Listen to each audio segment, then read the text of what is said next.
आपल्या घासातला घास का होईना दुसऱ्याला देण्याची आपली पात्रता असली पाहिजे, हेच आपल्याला श्रावणामध्ये केलं जाणारं शिवामुठीचं व्रत शिकवतं किंवा त्याद्वारे सांगितली जाणारी शिवामुठीची कहाणी शिकवते। यामुळे माणूस लहान नाही तर उलट महान होत जातो आणि अशा दानधर्म करणाऱ्या व्यक्तीला भगवान शिवशंकरांचे अनेकानेक आशीर्वाद देखील मिळतात। येत्या 18 ऑगस्ट 2025ला श्रावण कृष्ण दशमीला मृग नक्षत्रावर आपल्याला श्रावणाचा चौथा सोमवार करायचा आहे।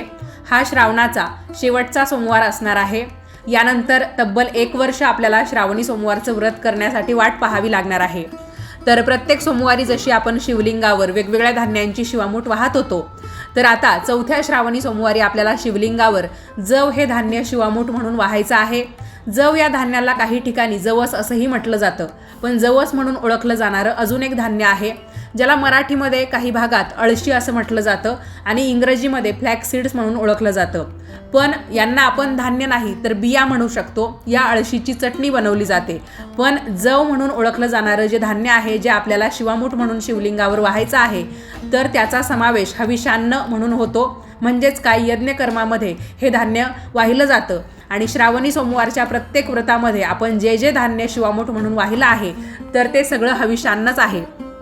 तर तुम्ही सुद्धा येत्या श्रावणी सोमवारी शिवलिंगावर जव हे धान्य वाहा, त्यानंतर शिवामुठीचा मंत्र म्हणा।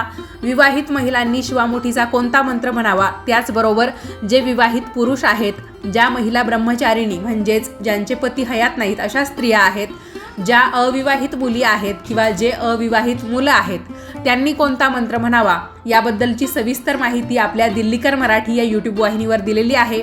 याशिवाय शेवटचा श्रावणी सोमवार असल्यामुळे आपल्याला शिवामुठीच्या व्रताचं उद्यापन देखील करायचं आहे। शेवटच्या श्रावणी सोमवारी आपण भगवान शिवशंकरांच्या कोणकोणत्या सेवा करू शकतात याबद्दलची माहिती ऐकण्यासाठी आजच आपल्या दिल्लीकर मराठी या यूट्यूब वाहिनीवरचा सविस्तर व्हिडिओ पहा, जो श्रावणाचा चौथा सोमवार या नावाने तुम्हाला दिसेल। तर लवकर जाऊन तो व्हिडिओ पहा। हा छोटासा व्हिडिओ पाहिल्याबद्दल तुम्हा सर्वांचे खूप खूप धन्यवाद आणि तुम्हा सर्वांना चौथ्या आणि शेवटच्या श्रावणी सोमवारच्या खूप साऱ्या शुभेच्छा।